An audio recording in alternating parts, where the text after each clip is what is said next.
You're listening to Arsenal for Democracy, episode 458, recorded on Sunday, February 5th, 2023. I'm your host, Bill Humphrey. Joining me on the line from Idaho is Rachel. Hi, Rachel. Hi, Bill. Our recent three-part series on the Boston Associates discussed their systematic and well-financed importation of first industrial revolution capitalism to Massachusetts, beginning in the town of Waltham, where they established their first power loom mills and machine production companies. While they eventually outgrew Waltham and moved on to establish new towns like Lowell and Lawrence, Waltham's role in the Industrial Revolution was far from over.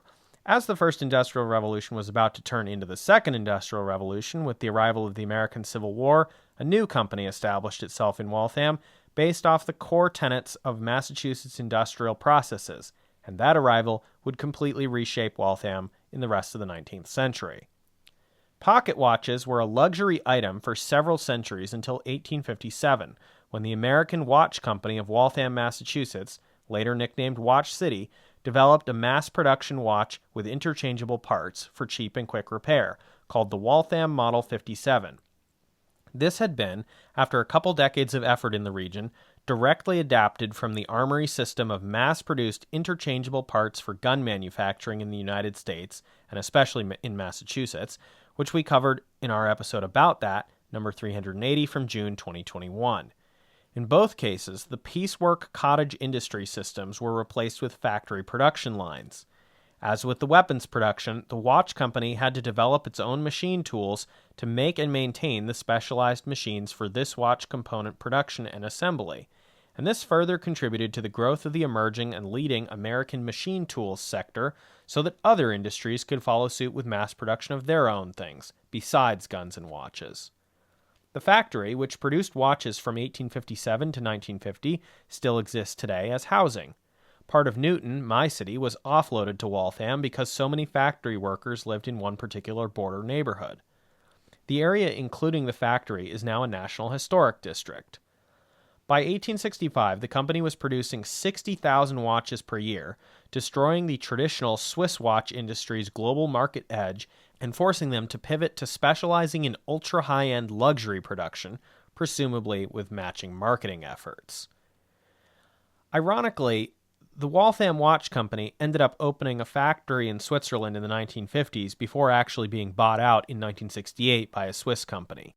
But, sticking with our 19th century processes, two huge mid-19th century forces provided a massive demand for mass-produced affordable pocket watches in the United States, and you can stop me if you've heard this one before, but it's going to be familiar to a lot of our other episodes. First, the formation of a massive Union army to wage the Civil War, whose hundreds of thousands of soldiers were eager to own watches and finally made the wages to be able to, and the explosive growth of the cross-country railroad industry in the 1850s, 1860s, and beyond, which required and popularized precise, reliable, and consistent timekeeping technology across vast distances for the first time. Rachel, can you tell us a little bit more about railroads and their role in the watch industry? Yeah. So railroad chronometers, or railroad standard watches, were timepieces that were kept and maintained by critical railroad personnel, for example, engineers, conductors, switchyard controllers, etc., to ensure that two trains weren't on the same stretch of track at the same time. You had to maintain these times, synchronize them across long distances, and make sure everybody was on the same time. So standards were established from the initial long-distance railroad boom of the 1850s and 60s, but differed from company to company. Each company would hire a quote-unquote time inspector who decided which watches were suitable for use as chronometers. And as watchmaking technology improved, standards also improved, with older timepieces rendered obsolete. And in 1887, the American Railroad Association met and established a fairly standardized set of requirements, but not all companies adopted them. The Waltham Watch Company was used for railroad chronometers as early as the 1860s.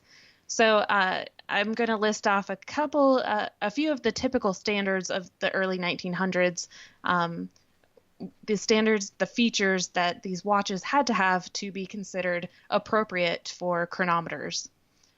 So first, only American-made watches could be used. This was dependent on the availability of spare parts. Only open-face dials with the stem of the watch at 12 o'clock, a minimum of 17 functional jewels in the movement. They were allowed to have a maximum variation of 30 seconds, which per weekly check, which approximates to about 4 seconds daily in variance. The watch had to be accurate in at least 5 positions. So when the watch was face up and face down, which are the positions a watch might commonly take when laid on a flat surface, and then crown up, crown pointing left, and crown pointing right, which are the positions a watch might commonly take in a pocket. Occasionally, a 6th position with the crown pointing down would be included. The watches had to work under severe temperature variance and isochronism, which is variance in spring tension. The time had to be indicated with bold, legible Arabic numerals, not Roman numerals. There had to be an outer minute division, a second dial, and heavy hands. A lever had to be used to set the time, so there was no risk of inadvertently setting the watch to an erroneous time when winding the watch with the stem. And as diesel-electric locomotives came on the scene, which we've talked about in previous episodes about railroad technology, the watches also had to have anti-magnetic protection, or else the magnetism could affect how the timekeeping occurred. And also, interestingly enough, starting with Webb C. Ball of the Ball Watch Company in 1883, the time signal service from the United States Naval Observatory was used to maintain accuracy of railroad standard watches. So everybody was on the same standard, no matter where in the country you were, what type of watch you used. You could use that time signal service from the U.S. Naval Observatory to synchronize your watches and make sure they were very accurate at all times. So, as we've said, the Waltham Watch Company, or the American Watch Company of Waltham originally, established in 1857 and rolls out this Waltham Model 57 just in time for taking advantage of both the growing railroad industry and the American Civil War. And that's a familiar story that we've heard. For example, our episode about canned foods. The canned food industry takes off because of production for the American Civil War. However, this was not the end of the role of the defense sector and government spending on defense expenditures in growing this company. And that is similar as well to carrier air conditioning, which had to produce for World War I air conditioning standards in munitions factories that could ensure that the powder was kept dry as it was being assembled and so forth. So similarly, European armies during World War I contracted for Waltham to make them the mechanized time fuses to control the burst of artillery shells. When the U.S. entered the war, the U.S. War Department ordered them as well. There was little competition interested in getting these contracts, and eventually Waltham actually ran out of capacity, and by the end of the war, the mismanaged company was in a huge mess and was actually forced into restructuring by creditors once the flow of defense spending ended suddenly. Another irony for the company is that the First World War led directly to the collapse in popularity of the pocket watch in favor of the wristwatch, which was better for trench warfare. And then, also with the decline in vests in men's fashions, they weren't likely to make much of a comeback after the war was fully in the rearview mirror. So they enter the 1920s in a pretty bad state. Certainly by the mid-1920s, they really need to shake things up because although there's still a big demand for wristwatches, pocket watches are out. The company's not been well run. Their facilities are not in great shape. And this brings us, Rachel, to the watchmakers' strike of 1924. So after the First World War boom, they really entered a huge sluggish period in the early 1920s. Like Bill said, Waltham was slow to modernize, and they continued to produce high-grade pocket watches, lacking the machinery to produce wristwatch parts. So they were trying to supply a market that just had no demand. So in 1923, on the brink of disaster, Waltham underwent a massive restructuring, and they brought in a new chief executive, F.C. Dumaine. Dumaine integrated departments. Prior to this point, there were discrete departments that kind of worked in their own workshops. So they need to be integrated to be more efficient.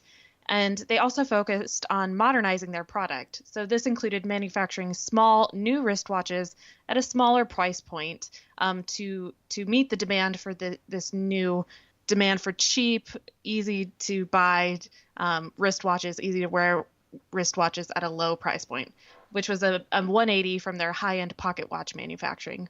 In addition, Domain cut executive pay and eliminated private secretaries, creating a secretarial pool instead. So at that time, factory wages weren't cut, and Waltham slowly paid down their debts and kind of crawled out of the hole that they had dug for themselves. However, in order to further increase profitability, a general worker pay cut of 10 to 40% was proposed in 1924. Obviously, that was very unpopular, and workers from the finishing department first put down their tools and walked off the job on August 11th, 1924, in the wake of an announced 10% cut. The next day, 200 workers from the finishing and setting up departments stayed home, and within 3 days, the entire Waltham site was involved in a company-wide work stoppage, the first in the company's history. During the strike, small-scale department-level worker organization was abandoned, and a new company-wide organization called the Watchmakers Protective Association was formed. Now, plant superintendent I.E. Boucher refused to recognize the organized workers, and he demanded to meet only with individual workers to discuss wages. He didn't want to meet with groups of workers that were organized in any way. He also declared that all striking workers were terminated and that they would have to reapply for their jobs to come back to work. And by day 3, 2,000 out of a total 2,900 workers had walked off the job and took to the streets to speak out against the pay cut, marching through Waltham to a rally held at a city park. The only department still working at that time was the machine department, whose employees were part of a separate AFL-affiliated union, and they were just waiting for permission from their national organization to join in on the strike. By the second week of the strike, packing clerks and stenographers had joined in sympathy strikes, which effectively stopped all operations at the Waltham plant.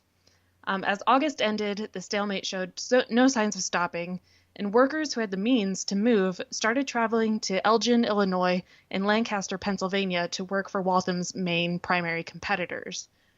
The next month, in September, the workers proposed a pay cut for men making more than $40 a week and women making more than $20 a week, which would spare the lowest paid workers. The company was expected to accept the offer, and a celebration was even held on Saturday, September 27th. However, the company refused the proposal, and the celebration turned into a riot that raged until early Sunday morning and saw a mob storming the company's gates. As the strike stretched into October, the Massachusetts State Board of Conciliation made a proposal for a 5% wage cut as justified for all workers earning more than $18 a week.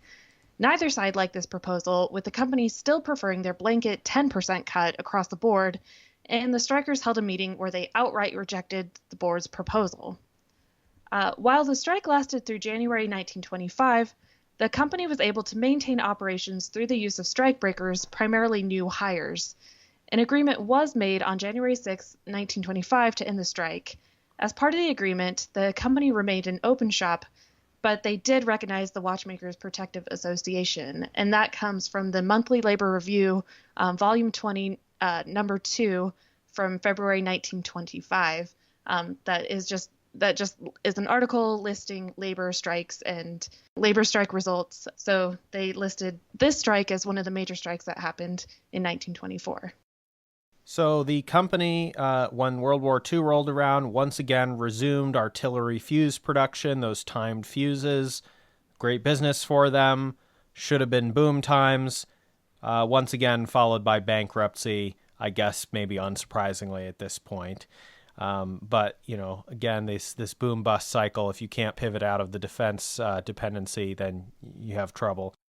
Yeah, that seems to be a common refrain. They get these really great rises in demand during war times, and then they don't know how to handle the bust after the post-war era. I did want to mention the National Association of Watch and Clock Collectors, or the NAWCC, has a lot of photos on their website of Waltham watches.